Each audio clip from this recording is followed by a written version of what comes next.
बोला बोला बाबा केदारनाथ की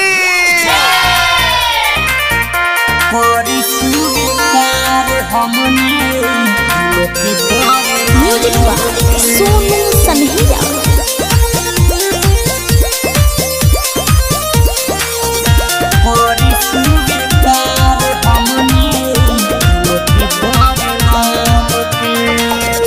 करी स्वीकार हमनी दोनों के परिणाम के। हे बाबा सुनत नहीं, हाँ करी स्वीकार हमनी दोनों के परिणाम के। नजर न लागो ए बाबा धरती आसमान के, नजर न लागो ए बाबा धरती आसमान के। करी स्वीकार हमनी दोनों के परिणाम के। करी स्वीकार हमनी दोनों के परिणाम के। सनहिया रिकॉर्डिंग स्टूडियो कटसा।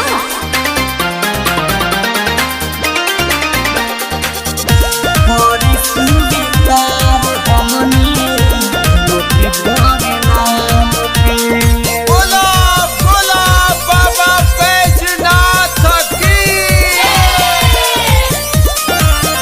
मंगल बानी हम जवान सब दिल बानी जी।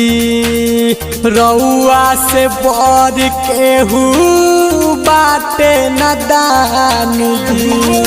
हे बाबा रउआ महान बानी, हाँ मंगल बानी हम जवान सब दिल बानी जी। रउआ से बर केहू बाटे न दान जी। रउआ से बर केहू बाटे न दान जी। अमर बना के बाबा रखब हमरा जान के। अमर बना के बाबा रखब हमरा जान के। करी स्वीकार हमनी दोनों के परिणाम के। करी स्वीकार हमनी दोनों के परिणाम के। करी स्वीकार हमनी दोनों के परिणाम। सनहिया रिकॉर्डिंग स्टूडियो कटसा। करी स्वीकार हमनी दोनों के परिणाम के। हर साल आवे निसरौआ दरबार में। राइटर मंजय सोनू संगे बैठी कार में। सबू से नजर फेरिए बाबा, हर साल आवे निसरौआ दरबार में। राइटर मंजय सोनू संगे बैठी कार में।